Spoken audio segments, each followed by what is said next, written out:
Wassalatu wassalamu ala asyrafil anbiya'i wal mursalin sayyidina wa maulana wa habibina wa syafi'ina wa ala alihi wa ashabihi wa sahabatihi ajma'in.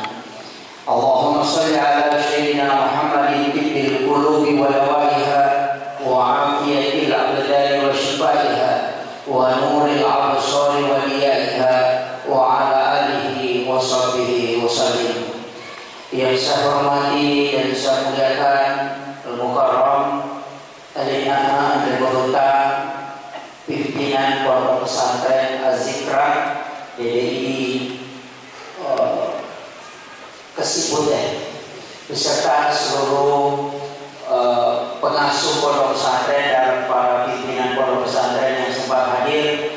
Yang saya hormati dan saya muliakan Al-Mukarram pimpinan pengajian majelis taklim Mujahid Tarabuku insyaallah, dan seluruh jamaah yang insyaallah semoga dirahmati dan dimuliakan oleh Allah Subhanahu wa taala. Yang saya hormati dan saya muliakan para habaib, para tokoh masyarakat, para alim ulama, para tamu undangan, ibu-ibu majelis taklim, dan para hadirin wal hadirat wabil khusus Bapak Haji Sarina. Alhamdulillah, saya sebenarnya agak berat duduk di atas ini. Mohon izin, saya sebenarnya lebih senang duduk di bawah, tapi saya khawatir kalau di belakang tak melihat, jadi mohon izin. Ini sulah adab sebenarnya. Ini memanfaatkan waktu, tapi insya Allah kita sedikit lewat dari waktu Isya yang semestinya. Saya kasih tahu bahwa sholat Isya agak larut malam itu yang lebih afdal, karena Rasulullah pernah melaksanakan sholat Isya bersama dengan sahabat itu agak larut malam. Cuma Rasulullah menyampaikan, seandainya saya tidak khawatirkan kalau memberatkan untuk umatku, maka sholat Isya seperti inilah yang lebih baik. Begitulah Rasulullah. Makanya sholat tarawih Nabi cuma 3 malam. Setelah itu tidak keluar karena takut kalau memberatkan umat. Jadi Rasulullah luar biasa Pak. Saya kadang menangis ketika membaca sejarah-sejarah tentang Rasulullah, bagaimana kasih sayangnya kepada umatnya. Ini masih momentum Maulid. Sebenarnya ribuan pemimpin yang lahir sebelum Rasulullah dan jutaan pemimpin yang lahir setelah Nabi wafat. Tapi dari semua itu,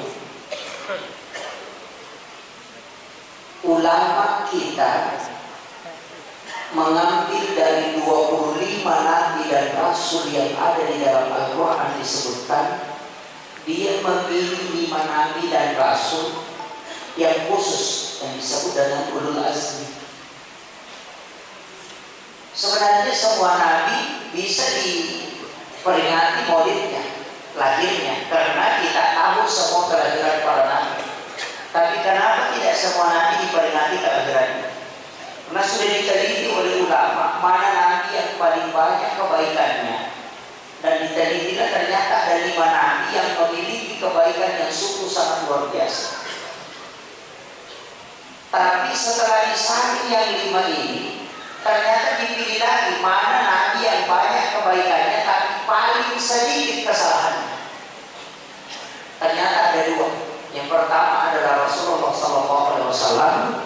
Yang kedua adalah Nabiullah Isa alaihissalam. Maka 2 orang inilah yang diperingati maulidnya. Rasulullah diperingati kelahirannya dengan peringatan maulid, kemudian Nabi Isa diperingati kelahirannya dengan Natal. Tapi uniknya Rasulullah kita peringati kelahirannya. Kalau ulama yang diperingati itu kematiannya. Itu kebalikannya. Gus Dur Waliullah diperingati kaum kematian, bukan kelahirannya. Tidak ada orang di dunia ini kecuali Rasulullah dan Nabi Isa yang diperingati kelahirannya. Semua yang diperingati para tokoh itu adalah kematian. Kenapa? Itu pesan bahwa Rasulullah itu tidak pernah wafat untuk umatnya.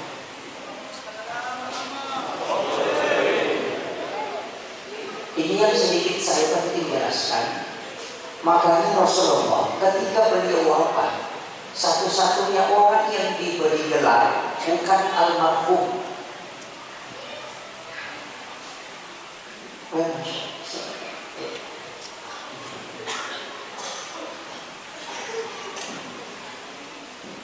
Saya tak asing ke beliau ini karena beliau mustasyar. Saya ketua BC, beliau mustasyar. Jadi Rasulullah itu sebenarnya ketika beliau wafat, malaikat Jibril itu datang dan memberitahu kepada para sahabat Rasulullah tidak memberi gelar almarhum, tapi Rasulullah diberi gelar al-Mustafa. Makanya kiriman suratul Fatihah kepada Rasulullah itu menggunakan ila hadratil Mustafa. Itu namanya Rasulullah setelah dia wafat. Kalau kita almarhum, kalau perempuan almarhum, dari sinilah ulama kita mengatakan Rasulullah itu tidak wafat. Makanya ketika kita ucapkan salam kepada Rasulullah itu kita menggunakan kalimat Muhammad. Assalamu alayka ayyuhan nabiyyu wa rahmatullahi wa barakatuh. Alayka itu Muhammad. Makanya ulama dalam tasawuf itu mengatakan jangan salami Rasulullah kecuali kau menghadirkan pada saat kau ucapkan salam. Makanya pada saat kita sholat membaca assalamu alayka ayyuhan nabiyyu itu hadirkan Rasulullah. Karena itu penting. Ini kan sebenarnya dialog. At-tahiyyatul mubarakatuh sholawatu tahiyyatulillah. Itu kan yang diucapkan Rasulullah ketika menghadap kepada Allah. Kemudian Allah menjawab assalamu alayka ayyuhan nabiyyu wa rahmatullahi wa barakatuh. Kemudian Rasulullah mengatakan assalamu alayna wa ala ibadillahi sholihin. Bayangkan Pak, Rasulullah itu sudah dijamin oleh Allah. Assalamu alayka ayyuhan nabiyyu, engkau sudah selamat karena engkau adalah Nabi. Wa rahmatullahi, saya rahmati, dan wa barakatuh, saya berkah. Tapi apa kata Nabi? Assalamu alayna, berikan keselamatan atas wa ala ibadillahi sholihin, dan hambamu yang soleh. Kalau saya Pak, kalau Allah sudah bilang Yusuf kau selamat, saya sudah lupakan jamaah. Persoalan ngurus kau belakangan, apa tidak sudah selamat gitu. Tapi Rasulullah tidak, dia tidak pernah melupakan kita. Begitu nikmatnya ketika dia berhadapan langsung dengan Allah, berdialog dengan Allah, musafah dengan Allah. Kemudian Allah mengatakan engkau kuberikan jaminan keselamatan. Nabi mengatakan berikan aku jaminan, berikan juga hambamu umatku yang soleh. Itu lagi-lagi Nabi mengingat kita. Ketika di Taif, ini satu peristiwa.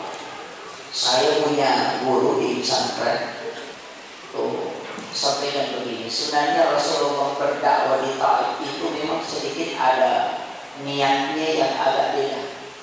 Karena dia mengatakan kemenangan saya yang menjadi gubernur di sana di Taif. Keluarganya Nabi di situ memegang jabatan. Sehingga Rasulullah mengatakan, oh nanti kalau di sana insya Allah dibantu. Ternyata ketika sampai di sana tidak dibantu, justru dilempari batu dengan potongan besi. Pada saat wajah pelipis Rasulullah itu berdarah, bumi itu mengumpat, tanah itu mengumpat. Jangan sampai darahnya Rasulullah menetes di punggungku, maka aku akan membalikkan badanku untuk memasukkan semua penduduk Taif ke dalam. Apa yang dilakukan Rasulullah? Dia itu menahan dengan telapak tangan, kemudian dia usapkan darahnya itu memohon kepada Allah. Jangan sampai ya Allah, jangan biarkan darahku menetes di bumi. Itu Nabi menangis. Ketika Malakul Jabal, malaikat penjaga gunung itu mengatakan, ya Muhammad, mintakanlah kepada Allah. Yang penting kau berizin kepada, minta kepada Allah. Nanti saya menerbangkan gunung ini untuk menghancurkan semua penduduk yang melempahi engkau. Apa kata Rasulullah?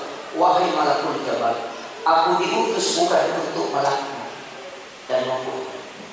Kalau dia tidak bisa beriman, dia tidak mengikuti saya hari ini karena dia belum paham bahwa yang aku bawa ini adalah keselamatan. Ketika dia tidak bisa beriman, maka akan tumbuh anak-anak. Ketika kalau anak-anaknya tidak bisa beriman, maka anak cucunya yang aku tunggu. Kalau tidak bisa, nanti dari keturunan orang lain ini yang bisa beriman. Itu perkataan Rasulullah. Kemudian dia meninggalkan Taif.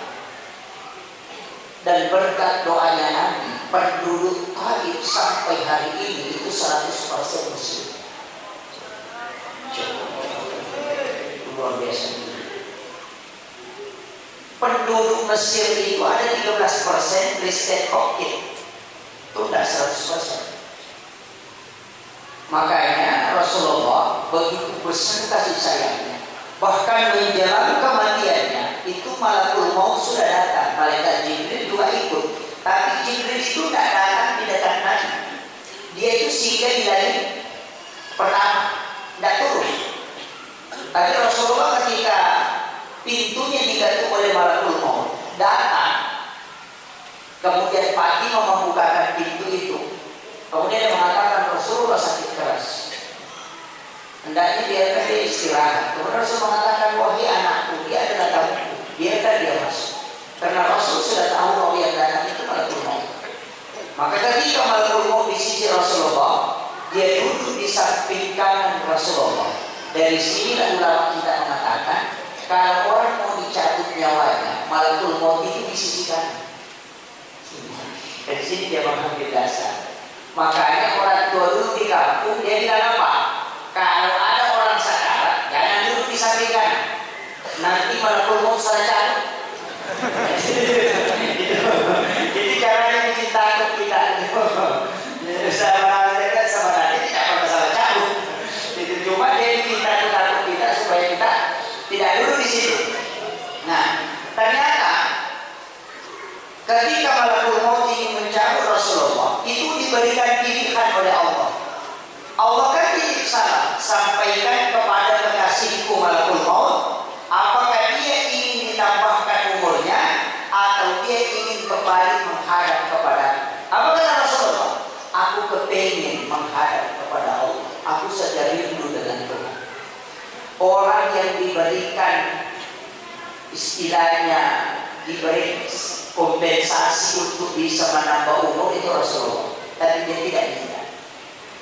Dari situlah dia meminta, umurnya umatku janganlah terlalu panjang ya Allah. Jadi dia minta, jangan panjang umurnya seperti nabi-nabi terdahulu. Makanya Rasulullah mengatakan bikulli syai'in hasari wa hasari ummati baina sittina wa sab'ina. Kenapa 60-70 tahun? Rasulullah sudah hitung-hitung. Kalau umatku umurnya 60 tahun, palingnya dia kuat ini cuma 30 tahun.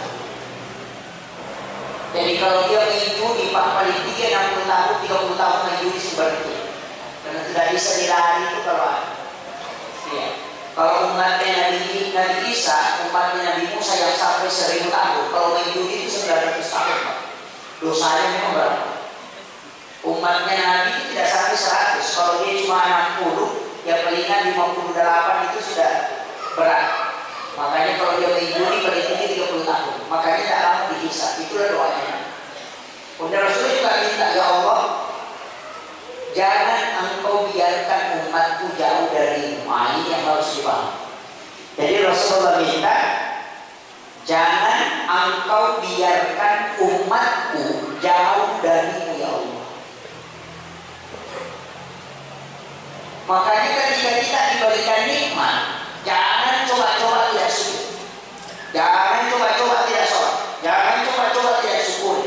Karena Allah memanggil kita dengan nikmat. Kalau kita tidak datang, maka Dia akan paksa kita datang dengan musibah. Pasti. Tapi sebenarnya bukan musibah. Makanya Rasul sudah katakan, di balik segala musibah pasti ada hikmah. Kenapa? Karena Dia tahu bahwa Allah tidak akan melaknat umatku, karena aku sudah dimintakan Dia.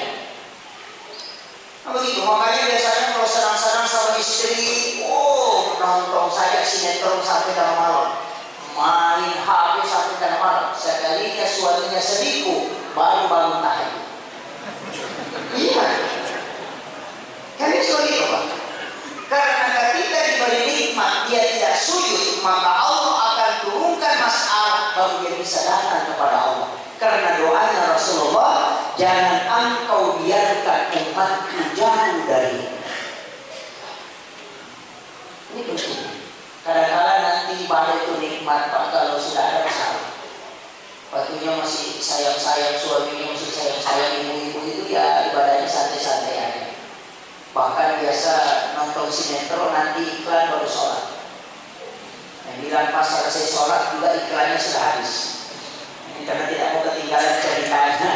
Ini kan biasa ada, tapi tidak ada di sini, Pak, tidak ada. Di sholat dia itu. Nah, tapi nanti ketika ada masalah, suaminya selingkuh, baru bangun tahajud, zikirnya kencang-kencang, subhanallah, karena suaminya selingkuh. Waktunya masih tidak ada masalah, dia santai-santai. Kenapa? Itu doanya Rasulullah. Rasul tidak minta diberikan masalah kepada umatku, tidak. Cuma Rasul minta, jangan kau biarkan umatku jauh dari beliau. Ini yang harus kita paham. Supaya setiap masalah yang kita hadapi, kemarin itu kan Palu kena musibah. Palu itu kena musibah mulai dari gempa bumi kemudian likuifaksi yang hanya 3 kali terjadi dalam sejarah kehidupan manusia. Likuifaksi itu ketika kaum Lut itu kan di balik tanah kaum Sodom. Tapi kenapa peristiwa Palu itu saya mengatakan Palu itu Pak bukan musibah, bukan siksa. Tapi Palu itu begitulah cara Allah menyelamatkan umatnya Rasulullah. Kalau kita buka hadis, semua orang yang meninggal di Palu itu masuk kategori mati syahid. Pertama, mati karena tenggelam, itu mati syahid.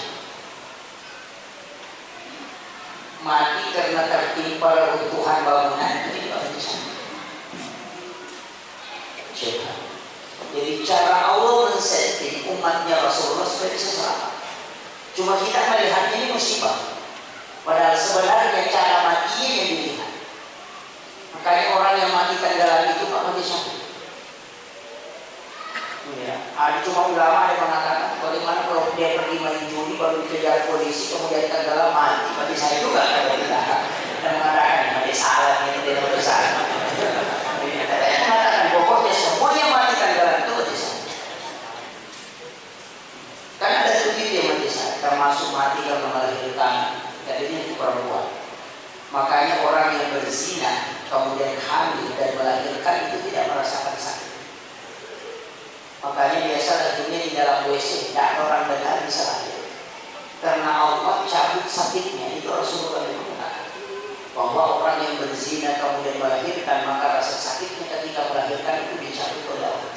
Karena rasa sakit wanita ketika melahirkan itu menghapus dosa itu. Maka tidak ada dosa terhapus ketika anaknya lahir. Makanya di dalam WC itu tidak didengar langsung lahir. Kalau yang normal itu kok teriak-teriak sampai 4 kamar, wow, Pak itu suaminya,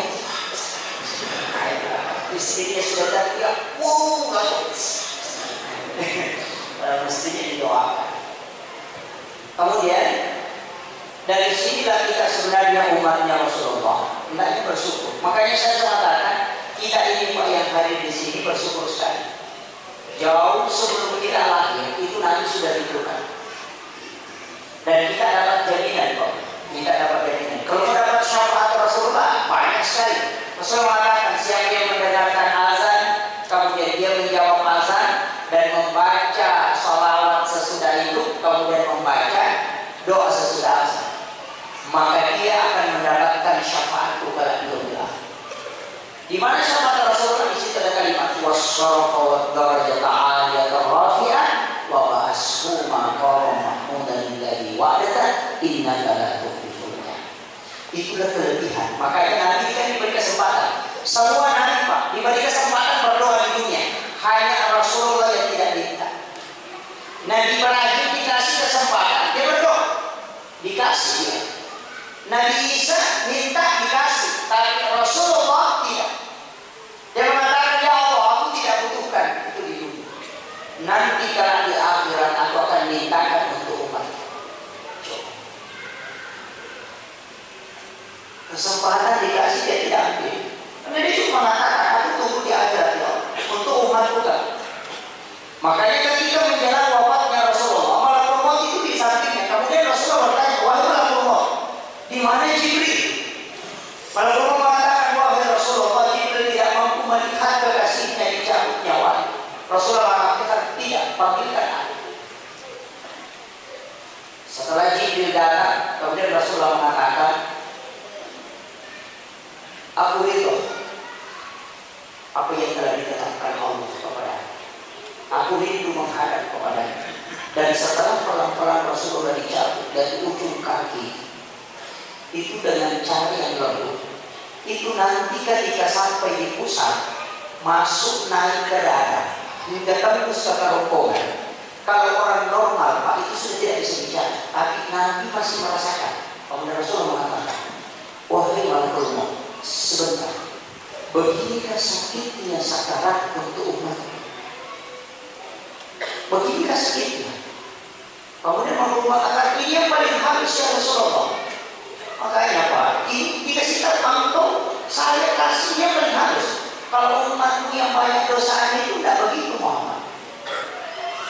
Sama dengan dokter Pak, kalau Pak Bupati yang masuk ke rumah sakit itu diusap-usap dulu baru disuntik. Diusap-usap, dipegang, kemudian pelan-pelan jalannya masuk. Tapi kalau tukang kebun, apalagi yang pencuri yang sudah ditembak kakinya itu tidak diusap lagi. Itu begitu dikasih tahu Rasulullah, ini yang paling lembut ya Rasulullah. Kemudian Rasulullah mengatakan, tunggu, saya ingin meminta kepada Allah satu permintaan terakhir di sini. Aku mohon kepada Allah, sampaikan ya wahai malaikat maut, semua sakitnya sakaratul maut kumpulkan untukku, jangan kau sisakan sedikit pun untuk umat. Itu yang diminta Rasulullah di penghujung hayat. Dia mengatakan kumpulkan malaikat maut, saya tidak ingin umatku merasakan sakit seperti ini. Jangan kau sisakan sedikit pun sakarat untuk umat. Tapi apa kata Allah? Tidak ada kematian yang tidak ada sakarat. Tapi katakanlah Muhammad, karena permintaanmu ini aku kabulkan. Tapi tidak ada penyakit, tidak ada kematian dan tidak ada sakaratnya. Cuma sakaratnya umatmu adalah menghapus dosa di sisi.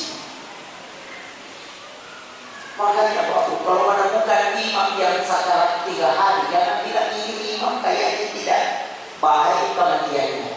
Karena begitu. Ada pemain judi tidak sholat tapi sadar-sadar saja dia langsung mati. Dia bilang, wah ini yang mana yang selamat? Ini Pak Imam tidak selamat kayak ini. Sudah 3 hari sakarat tidak mati. Bilang, wah ini tidak. Di dalam malakut itu pernah terjadi Pak. Ada seorang pemimpin yang adil, kemudian kena penyakit, tapi penyakit itu obatnya adalah ikan, dan ikan itu hanya sekali naik dalam 1 tahun. Dan pas sakitnya bersama waktu itu ikan naik, tapi Allah menyuruh malaikat membawa ikan itu ke lubang batu sehingga tidak digunakan untuk mengobati pemimpin yang adil ini. Tapi di satu negeri seperti itu ada pemimpin yang zalim, tapi karena penyakit yang sama dan waktu itu bukan waktunya ikan itu naik, tapi Allah kasih suruh malaikat bawa ikan itu ke pinggir laut sehingga dia dapat untuk mengobati diri. Maka malaikat bertanya di alam malakut, mana keadilan Tuhan kepada hamba? Angkai nasanya pemimpinnya maka jadi mana nanti yang dia tolongi, mana dia pemimpinnya maka dia tolong.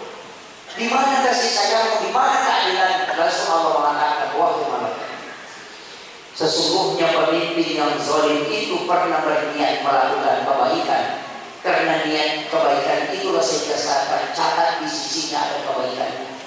Maka saya balas di dunia dengan memberikan obat dari penyakit. Tapi kalau di akhirat dia akan langsung masuk neraka, karena tidak ada lagi kebaikan yang dia bawa sedikit. Tapi ketahuilah malaikat, raja yang adil itu pernah ada niatnya melakukan kebaikan dan sempat terjerumus, tapi dia bertobat. Saya balas memang keburukannya di dunia, karena kelak nanti di akhirat dia tinggal langsung masuk ke dalam surga. Makanya imam itu kalau sekarat 4 hari jangan bilang ini imamnya celaka. Biasa begitu Pak. Kalau pemain di judi jatuh di jalanan naik motor, biasa itu tidak apa-apa, cuma motornya yang rusak.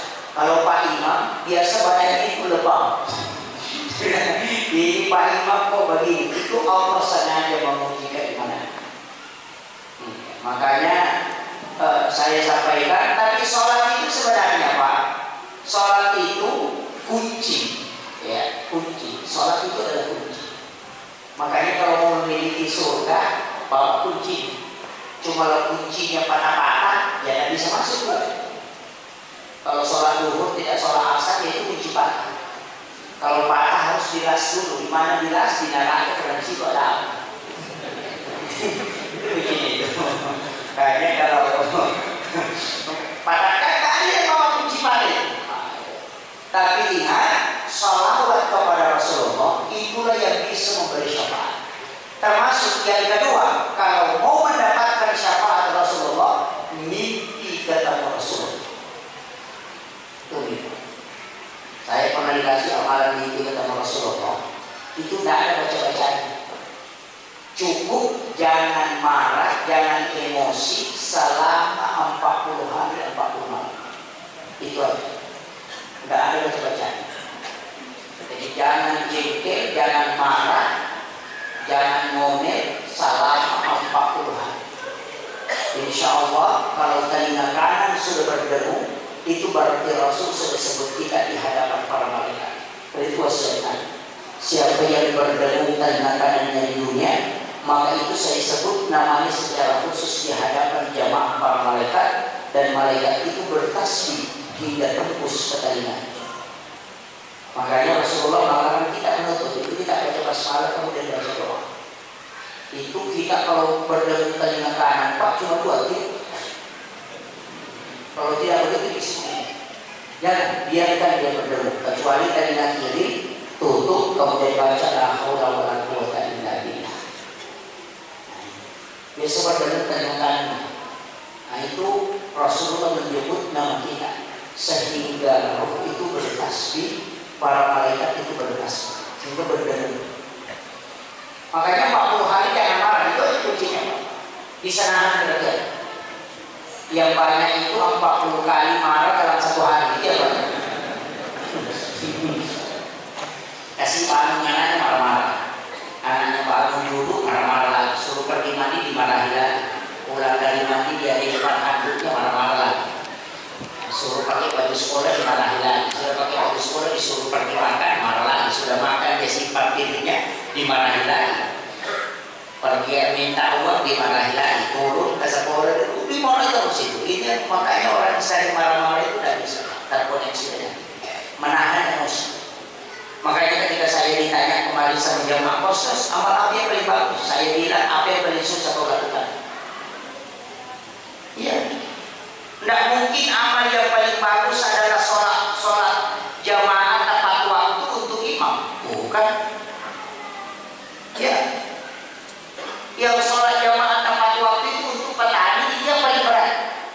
Karena di sawah, maka amal yang paling baik sholat di masjid tepat waktu berjamaah. Kalau imam Pak, pasti sholat di masjid karena dia imam. Nah begitu. Ditanya mana amal yang paling baik, cari mana yang paling susah kita lakukan. Kalau yang paling susah menahan emosi, berarti amal yang paling baik adalah menahan emosi.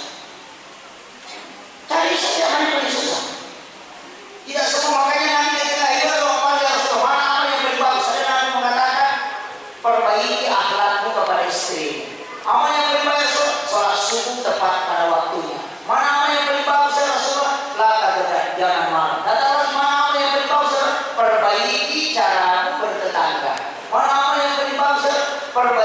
kasih sayangmu dan adabmu kepada keluarga. Kenapa? Nabi tahu mana yang lebih bagus. Sholat sumpah waktunya. Karena Nabi tahu ini orang yang lebih berbangun. Iya. Jadi cari mana yang paling susah. Itulah yang kita usahakan perbaiki. Makanya orang yang sabar bisa nahan emosi. Amal yang terbaik untuk dia bukan menahan emosi, tidak. Karena itu mudah baginya. Begitu. Jadi mana amal yang lebih bagus? Tapi saya kasih tahu, kalau mau dapat berkah, maka kasih sayang yang sangat besar kepada istri. Itu begitu. Orang yang kasih sayangnya besar kepada istrinya, maka lihat kehidupannya pasti berkah. Hanya laki-laki saya suka. Jangan bilang saya hebat begini sudah. Laki-laki yang hebat, lihat siapa yang di samping. Coba kita lihat siapa. Soeharto itu orang hebat, presiden. Saya tidak kenal Pak Soeharto. Tapi ketika Ibu Tien wafat, tidak bisa Pak. Kejatuhan Soeharto ketika Ibu Tien wafat. Yang kedua, Bapak Profesor Dr. B.J. Habibie ketika Ibu Ainun wafat, selesai. Sekarang masih hidup adalah Bapak Susilo Bambang Yudhoyono, seorang TNI 2 periode jadi presiden. Tapi ketika Ibu Ani wafat sampai hari ini tidak bisa wafat. Itu banyak orang tidak tahu. Wanita yang ada di samping kita itulah yang doanya paling cepat usai. Itu 3 kali lipat lebih cepat doa istri diterima dibanding kita. Makanya kalau doanya mau cepat dan banyak, perbanyak istrinya.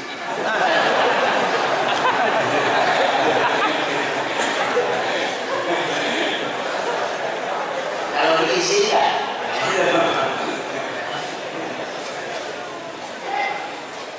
Saya kemarin sempat ditegur sama salah seorang ulama untuk di kajian kampus. Ketika membahas fankihu ma qawalakum minan nisa'i masna wa thulatha wa ruba'. Dia mengatakan ayat ini sebenarnya bukan ayat menambah istri, tapi ayat itu turun untuk mengurangi istri. Karena yang dia sebut pertama itu langsung masna, bukan satu. Jadi kalau kita mau mengatakan ayat ini tambah istri, berarti kalau menikah itu langsung 2 perempuan. Fankihu ma qawalakum minan nisa'i masna, langsung kan 2. Dia mengatakan ayat itu bukan perintah menambah istri, tapi ayat ini perintah mengurangi istri. Karena orang Arab dulu ada yang sampai 20 istri, sampai 30, mengumpul perempuan. Kemudian turunlah ayat ini meminta untuk mengurangi 2, 3 atau 4. Tapi kalau kau tidak mampu berlaku adil, cukup 1. Jadi ayat ini turun meminta mengurangi, bukan menambah. Cuma ustaz biasa pakai untuk menambah. Wallahu a'lam, itulah tafsir. Jadi ini yang saya sampaikan. Saya bukan pembela wanita, Pak, bukan. Tapi ulama kita menyampaikan seperti itu, jadi ada sisi paham seperti itu. Kemudian Rasulullah, kalau kita mendapat syafaatnya, ini yang paling gampang, kan? Ini yang paling gampang kayaknya syafaat. Azan, jadi tukang azan itu bisa dapat syafaat. Kalau selain azan itu 5 tahun, man azan hamsa sholawatin summa mata pada halnya, siapa yang azan 5 waktu sholat kemudian meninggal itu masuk surga, dijamin. Itu azan, bukan imam yang azan masih. Jadi imam itu jaminannya belakang. Makanya seandainya boleh dipilih, makanya saya senang azan.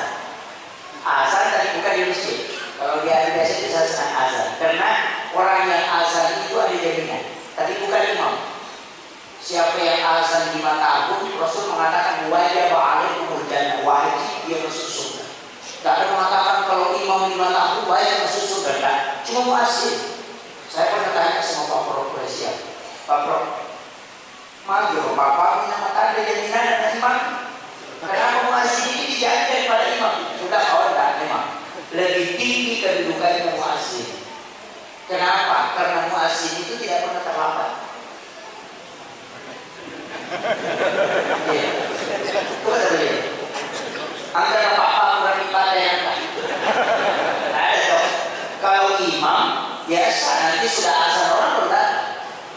Ada. Yang kedua muazzin itu dia yang panggil orang. Imam hanya memimpin orang yang datang.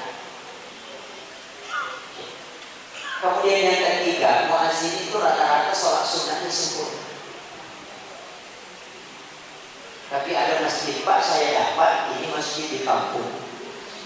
Karena jamaahnya tidak ada yang datang ke masjid, selalu saja dia. Karena dia capek bolak-balik ke masjid, buka kunci pintu masjid, kemudian azan, sholat sendiri, iqamah sendiri, dia sambunglah amplifier ke rumahnya. Ya, jadi kabel itu nyambung ke menara, baru pakai kabel ke kamarnya, di kamarnya dia azan. Saya kebetulan singgah sholat, mau sholat, saya lihat kok ada suara azan, pintu terkunci, putar saya itu, tak ada terbuka. Saya lihat tempat uduk kering, banyak tai burung di luar, tai cicak di luar. Saya bilang, ini orang azan kan tidak selalu mungkin di dalam dia azan, mungkin dia kunci pintu, sama dia tunggu, tidak selesai ini tidak ada orang.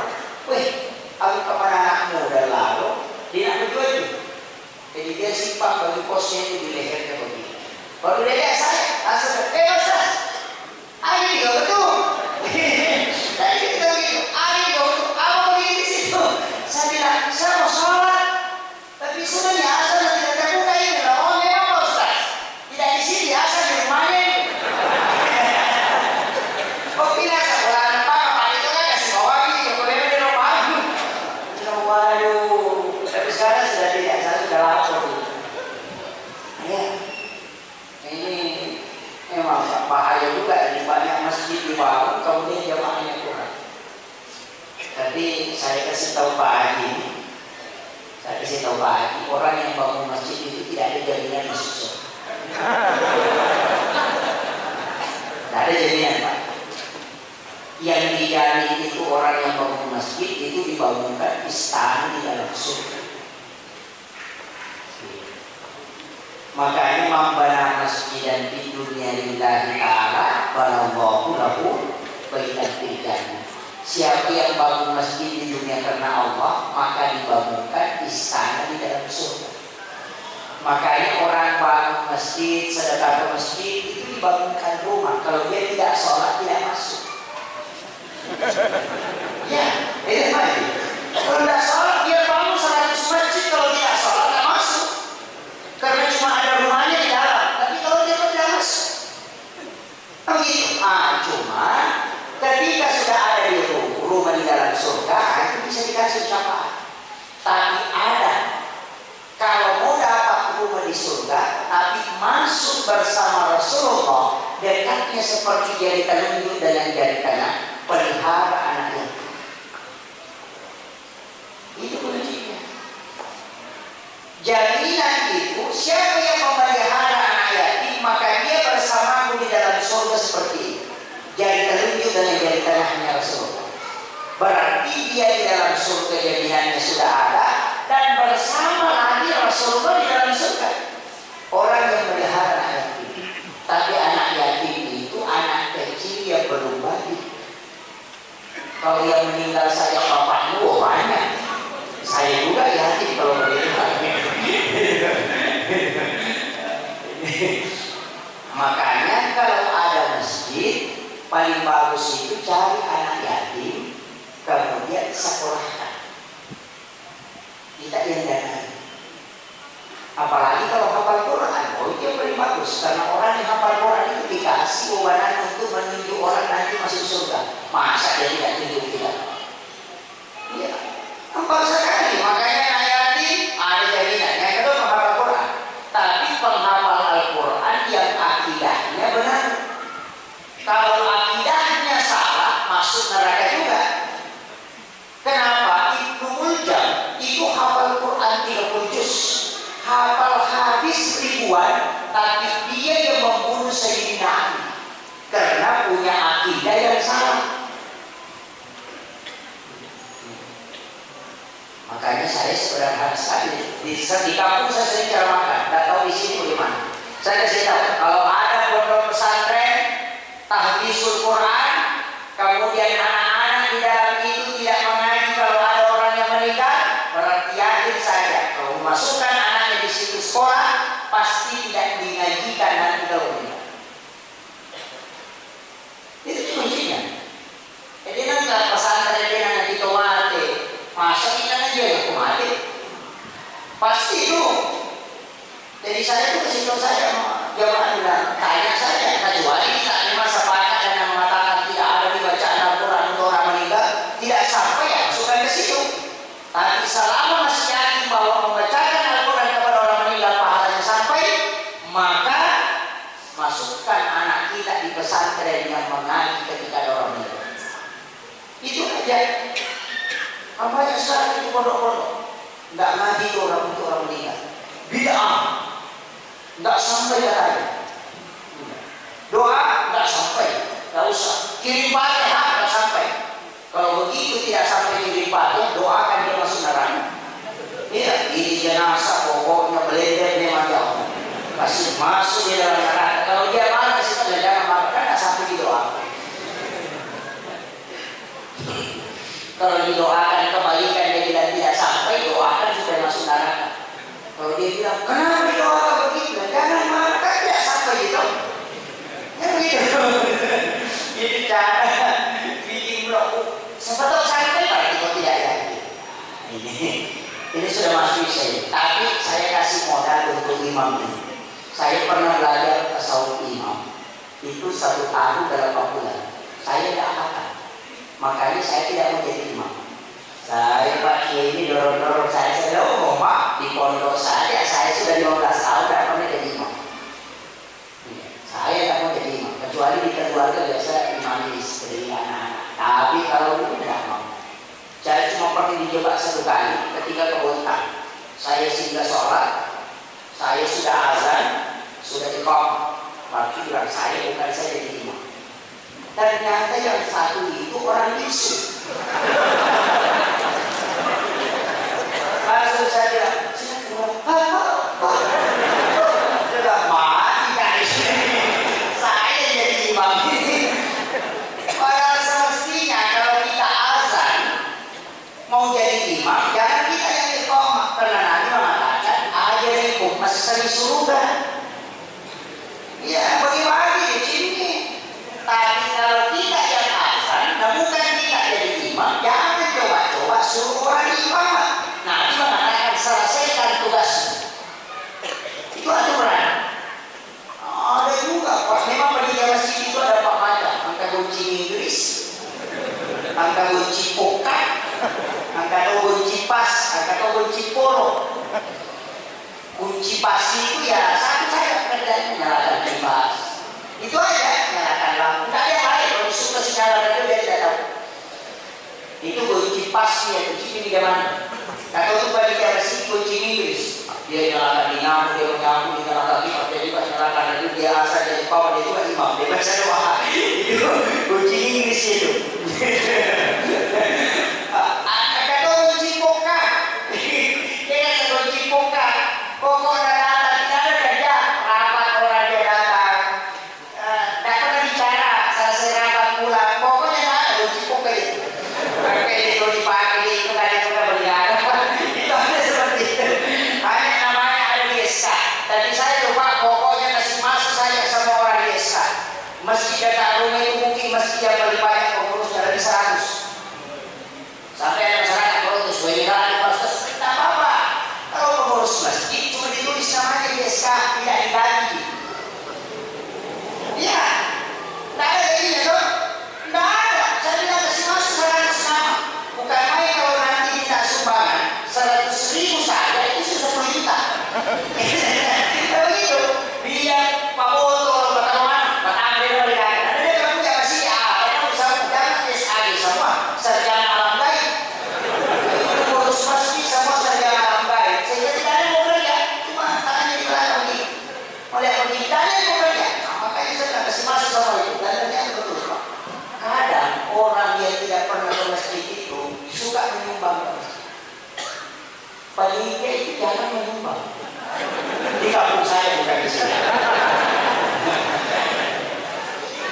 Yang paling parah itu kalau ustaz tidak pernah menyerah. Dia teriak-teriak, kalau menyumbang 10.000 diganti 100, ustaznya tidak celengan didorong. Kenapa berawak tadi? Iya. Makanya saya sampaikan, ini kunci sebenarnya dalam kehidupan ini, usahakan ada rumah di surga dan kita bisa masuk surga dengan mulus. Tapi Rasulullah adalah dia yang pertama masuk membuka pintu surga dan sekaligus dia terakhir yang masuk ke dalam surga. Karena berbolak-balik ke neraka mengambil rumah. Makanya Nabi itu sudah doakan dia, minta ampun diri di hadapan Allah. Dan untuk mendapatkan syafaat berikutnya Rasulullah adalah 2 ayat terakhir Quran surat At-Taubah. Hafal ini. Inilah surah yang ayat ini disebut dengan ayat Al-Husni. Siapa yang membaca 2 ayat terakhir Quran surat At-Taubah 7 kali di waktu maghrib, 7 kali di waktu subuh, maka itu tidak akan meninggal. Dijamin. Makanya ulama kita yang dari Sopeng kemarin hafal Quran 30 juz itu amalannya. Tapi pas mau meninggal itu dia lupa baca. Dia baca itu selalu lari ke ayat kursi. Sehingga dia minta Al-Quran karena sudah hampir 10 tahun tidak pernah pegang Al-Quran karena dia hafalnya kuat sekali. Dia lihat Al-Quran karena ayat itu hilang tulisannya di Al-Quran. Dia mengatakan, oh ini sudah sampai waktunya saya dipanggil. Dia tutup Al-Quran kemudian pesankan anak-anak supaya datang. Itu 2 ayat terakhir Quran surat At-Taubah. Laqad ja'akum rasulun min anfusikum azizun 'alaihi ma 'anittum harisun 'alaikum bil mu'minina ra'ufur rahim fa in tawallu faqul hasbiyallahu la ilaha illa huwa 'alaihi tawakkaltu wa huwa rabbul 'arsyil 'azim. Ini kan 4 ayat yang keluar di pojok Ka'bah. Ketika Rasulullah kan ada kasihkan Rasulullah lahir. Karena itu ketika lahir waktu as-sofa terpotong tali pusatnya. Kita ini kalau lahir Pak selalu ada plasenta karena plasenta itu adalah makanan bayi. Di Rasulullah itu tidak. Itu sudah bersih dan sudah terkitat. Dan Rasulullah itu lahir bukan melalui kelamin, tapi dia melalui lambung sisi sebelah kiri. Itu ada di kitabnya Imam Nawawi Al-Battani. Makanya Imam Malik mengatakan, siapa yang mengatakan Rasulullah lahir dari kelamin, maka dia boleh dibunuh. Tapi dimarahi Imam Malik. Rasulullah itu lahir, makanya operasi dokter itu ketika anak dioperasi itu dari lambung sisi lambung sebelah kiri. Jadi karena Nabi lahir dari sini, kemudian tertutup. Itu keistimewaannya Rasulullah. Kemudian terhitan, kemudian bercelah. Kemudian api di Benua Paris itu padam, padahal tidak pernah mati. Tempatnya orang Majusi menyembah itu tidak pernah mati. Tapi ketika Rasulullah lahir, api itu padam 1 pekan, 1 minggu. Nah, ternyata yang memadamkan api itu karena ada suara yang keluar dari pojok Ka'bah. Tidak ada yang membacanya. Ia nasab dari tahu maka dasar pai ayat sebagian dari oh ini mahal. Tadi kayaknya saya diajarkan karena sudah bisa ya. Masih bisa ya. Sudah lewat ini. Oh ini sudah setengah 8. Salah sedikit ini. Kapan dipakai? Ayat ini dipakai narik kulit ke bola batu. Asal di 4 sudut rumah supaya dia mulai dengan real. Namun natural kita begitu nanti. Karena itulah yang membuat api di Benua Paris itu padam. Di pojok pertama itu qad ja'akum minallahi nurun wa kitabun mubin. Yang kedua wa qul ja'al haqq wa sahaqal batil innal batila kana zahuqa. Di pojok ketiga laqad ja'akum rasulun min anfusikum azizun 'alaihi ma 'anittum harisun 'alaikum bil mu'minina ra'ufur rahim fa in tawallaw faqul hasbiyallahu la ilaha illa huwa 'alaihi tawakkaltu wa huwa rabbul 'arsyil 'azim. Di pojok keempat ya ayyuhar rusul. Saya tidak ada dekat cari. Yang jelasnya mulai Al-Fatihah sampai ke surat Inas misalnya. Ya. Makanya azan di 4 sudut rumah, kemudian berdiri di tengah-tengah sholat sunnah hajat. Baca di ilahi Quraisy kemudian baca surah Ikhlas 3 kali, atau ayat kursi kemudian Al-Kafirun, kemudian berdoa. Kenapa dibaca kada ja'akum minallahi nurun wa kitabun mubin? Supaya rumah itu kita tempati dengan tenang. Wa qul ja'al haqq wa saqal batil innal batila kana sahuqa. Kalau ada pencuri naik pasti dia tidak lihat jalan keluar. Jadi Pak, laqad ja'akum, itu yang pernah untuk balak seperti apa? Ya ayyuhar rasul itu dipakai supaya dalam rumah tangga itu tidak kena santet. Itu dipakai. Cuma asalnya itu untuk menyembunyikan. Kenapa asal 4 subuh baru ditanya? Itu punyanya rumah dikasih tahu, kau tinggal di rumahmu asal 5 kali. Zuhur, asar, maghrib, isya, subuh. Kayaknya pangkok ke-5, makanya 5 kali asar. Tapi ini nggak tahu itu oleh ulama apa yang mau berbola dia apa? Masalah, tidak azan lagi. Nah itu, makanya itu kuncinya. Kenapa azan? Nah, tapi saya kembali tadi sedikit itu tali pusat sebenarnya Pak Obat itu obat. Ternyata itu adalah induk sel. Sekarang orang di London itu ada namanya bambu plasenta. Satu-satunya negara yang mungkin itu cuma London. Cina belum. Yang Cina itu hanya plasenta rusak yang dimakan pejabat. Yang itu yang kapsul 80 juta satu botol itu, kayaknya hanya berapa isinya. Keluarganya 80 juta plasenta rusak. Kalau orang makan satu kapsul itu bisa tinggi selama 1 bulan. Itu plasenta rusak. Itu yang dimakan orang-orang yang sibuk. Harganya sekitar 40 juta. Biasa gubernur makan ini konsumsi. Tapi kalau plasenta manusia itu, tapi orang tua dulu itu sudah pintar. Kenapa kok kalau orang sakit perut biasanya suruh mari yang pusing dan tadi kemudian dia ambil, kemudian dia minum, dan itu sembuh. Ternyata memang plasenta itu adalah obat. Sudah diteliti, kalau orang tali pusatnya lepas, keringkan tidak kena sinar matahari langsung, masukkan kantong plastik, sterilkan, kemudian ambil data DNA-nya, kemudian kirim ke London. Itu kayaknya sekitar 40 jutaan lagi dibayar untuk disimpan di situ. Tapi nanti 60 tahun, 50 tahun kemudian, kalau orang ini kena stroke, minta itu cukup 1 cm, kemudian direndam, airnya berubah warna kuning, kemudian disuruh minum. Dalam 3 hari orang stroke itu bisa jalan kembali. Itu seri. Makanya itu kan kajian disebut peraisyah dan kemarin yang belum itu kan sudah.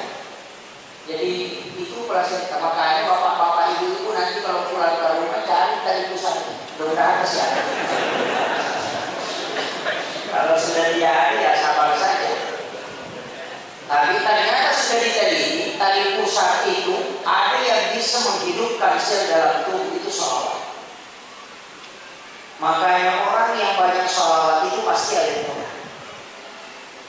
Orang yang banyak baca sholawat, apalagi sholawat Jibril, itu luar biasa.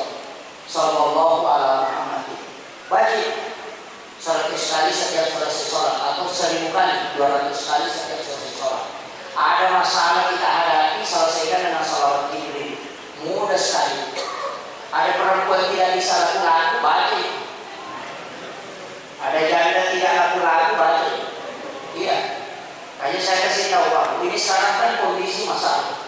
Kehidupan ini agak berat, makanya sholawat itu solusinya. Nanti saya sampaikan, kalau orang banyak sholawat kepada Rasulullah itu terkoneksi ruhnya langsung dengan Nabi.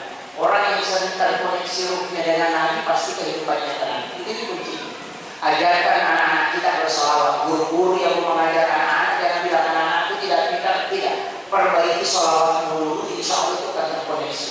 Karena nur sholawat itu akan konek dengan sebab. Makanya ulama dulu itu tidak selalu pakai sholawat. Itu obatnya cuma sholawat. Allahumma sholli ala Sayyidina Muhammad wa ala Sayyidina Muhammad. Baru dia tiup di tangan, baru dia usapkan di perutnya. Itu obat sakit perut.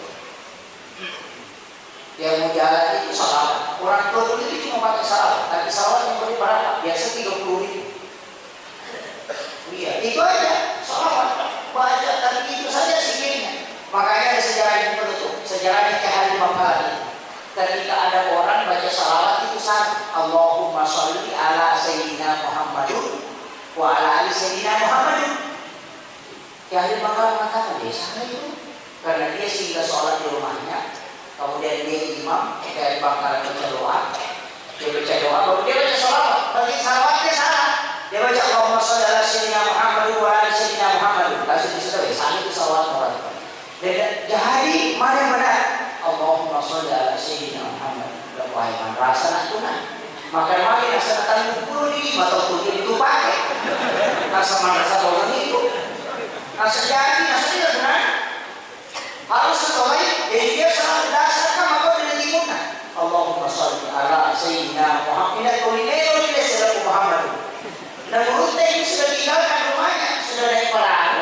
Dia sesuai dari sedih. Minta istrinya kasih pulpen sama kertas. Maka dalamnya ini loh, moki, nelahan ini pakai. Nasa dia demokan, mati, sepertinya dia ke sana, ternyata tidak ada perahu. Pagi itu sudah dikenal, dia itu jalan di atas air, malam ke sini. Ada lebih pagi mohon sila, gini burung terdiri. Oh, ternyata jalan kawan-kawan tasir, malam ke sini. Iya, malu lagi, ada malam. Imam, kenapa dia jadi pakai orang itu? Maka dia manggil masa. Pak guru nak yang nak salawat kira nak. Dia boleh marah. Maka dia minta, ngomong kat Pak guru pun tak cuci saran. Pak guru tu kat tempat. Nah, daripada Pak guru ni nasab. Iya, Pak guru bukan. Dia Pak guru nak dulu. Ada membaca dari melaku. Nah, setiap membaca Allahumma sholli ala Muhammad wa ala Muhammad kata guru dari lagu. Maka dia bertanya lagi kepada kita pakai. Sudah usah ganti. Itu saja. Karena salawat itu dia khusyuk dan dia tidak tahu kalau itu salah. Itu Allah memaafkan dia. Makanya sampai hari ini saya selalu mengatakan imam yang biasa salah baca, sebenarnya itu tidak salah. Dia tidak tujuh. Dia tidak salah. Bisa itu, dia namanya dia salah. Kalau dia tidak tahu makhluk itu kalau bisa dia salah, betulnya ada tujuh. Kecuali kita yang jadi imam baru masalah. Kalau gitu, itu makanya imam tadi itu kuncinya lewat pintu situ, jangan lewat pintu situ. Pintu depan, masuk keluar pintu dari sana ke sini. Harusnya kita kunci, karena kalau imam batal dulunya dia boleh waman. Masa dia melompat di belakang? Iya. Tidak salah dulu, tidak ada mihrab, imamnya di sini, makanya pada satu baris. Baris kedua baru tadi isi. Sekarang kan ada mihrab, makanya mari ke depan. Makanya imam lewat samping. Kalau ada imam masuk ke situ, sholat sunnah di dalam, jangan masuk ke masjid. Nanti muazzin iqamah baru masuk. Setelah itu sholat sunnah bersama, kembali masuk sholat sunnah. Kalau mampu lakukan itu, dia tidak wafat kecuali ketemu Rasul. Itu kunci. Itu dia. Kalau mau ketemu Rasulullah itu begini, tapi jangan lewat pintu besar ini. Makanya imam-imam khusus itu selalu lewat pintu rahasia. Nanti kalau orang baru muncul, karena sholat sunnahnya di rumahnya di situ, karena dia menggantikan Rasulullah sebagai imam. Makanya dia juga tinggal di rumahnya Rasulullah. Cuma kita kadang itu tempat ampli, tempat gue. Imamnya lewat sini. Kalau imam lewat pintu itu tidak digalakkan bacaannya sama makmum. Bagaimanapun tinggi energinya makmum itu imam tidak terpengaruh. Karena itu imam seperti listrik Pak. Kalau balonnya 1000 watt, kalau pembatas 900, kalau menyala balon pembatas pasti turun. Imam juga begitu. Kalau tinggi makmumnya daripada dia pasti bacaannya lupa. Kenapa? Karena ditarik. Tapi kalau dia lewat di pintu khusus tidak bakal. Makanya lewat jalur muka karena kau punya malaikat pendamping. Nah, kemudian yang ketiga, kalau imam jangan tinggalkan mihrab ini di waktu isya dengan subuh kecuali kirim pakai 9 kali kepada Rasulullah 1 kali, kepada ibu bapak 1 kali, kemudian kepada para nabi dan rasul, para malaikat, kemudian kepada muslim dan muslimat, mukmin dan mukminat al-ahya Muhammad, kemudian guru Al-Qur'annya, siapa yang mengajarkan Al-Qur'an, kalau penghabar siapa guru tahfiznya, kemudian kirimkan pakai kepada 4 ulama wali kutub, Syekh Abdul Qadir Jilani, Syekh Ahmad Al-Rufai, Syekh Ibrahim An-Dasuki, Syekh Ahmad Al-Badani. Lalu kirimkan pakai kepada seluruh wali yang ada di langit, yang ada di darat, yang ada di laut. Karena di laut itu ada wali namanya Rijal Rumah, itu 70 jam sholat setiap waktu. Kalau orang tenggelam, tahun namanya itu, Pak itu akan naik membantu. Cuma saya tidak kasih tahu. Saya pernah dikasih tahu. Tapi itu di pagi juga kalau kehabisan uang, nggak ada uang sama sekali, ambil daun-daun, kemudian sabun namanya itu masukkan tangan di dalam saku, baru tekan, baru ambil kembali. Soal itu jadi uang. Tapi kapan dipakai kalau sama sekali tidak ada uang, kalau ada uang tidak jadi. Tapi saya tidak kasih tahu bacaan bahaya kalau ditahan. Makanya itu dilakukan. Kemudian kirimkan pakai kepada ruh yang ada di Lauhul Mahfuz dan di Muslim. Kemudian berdoa, ya Allah, izinkan aku mengetahui siapa yang akan kau panggil ke sisi. Jadi kalau ada jemaah yang mau meninggal, satu malam sebelum meninggal dia pasti tahu. Karena itu datang ke intinya minta izin. Saya punya beberapa imam Pak isi berarti itu sudah berarti. Sampai istrinya itu tanya, dia bilang kayaknya bapak ini melakul mau. Karena biasa dia katakan ini kunci mobil, saya tidak bawa ke pasar karena nanti si adik itu meninggal. Padahal itu belum meninggal. Nanti sore itu meninggal, besok melapor ke imam. Dan betul itu Pak, itulah imam dulu bisa tahu makmumnya, jamaahnya kalau ada meninggal. Kalau ini mati ya, kasih ke imam pada bisa. Kalau orang tidak tahu itu tidak apa-apa. Apa? Itu amalan Fatihah. Saya kira itu yang sempat saya sampaikan. Sumpah sekarang nanti imam marah-marah kalau dia itu. Lagi itu sekalian, ayo kalam, pemohon maafin kami tarik. Nasrul minallah wa barakatuh wa basyiril mu'minin. Assalamualaikum warahmatullahi wabarakatuh. Waalaikumsalam. Syukur kasihan, terima kasih kepada penduduk kita. Kita doakan untuk kita supaya kita selalu dilindungi oleh Allah Subhanahu Wa Taala, diberi kesehatan, sehat walafiat, kemudian beristiqomah senantiasa berdoa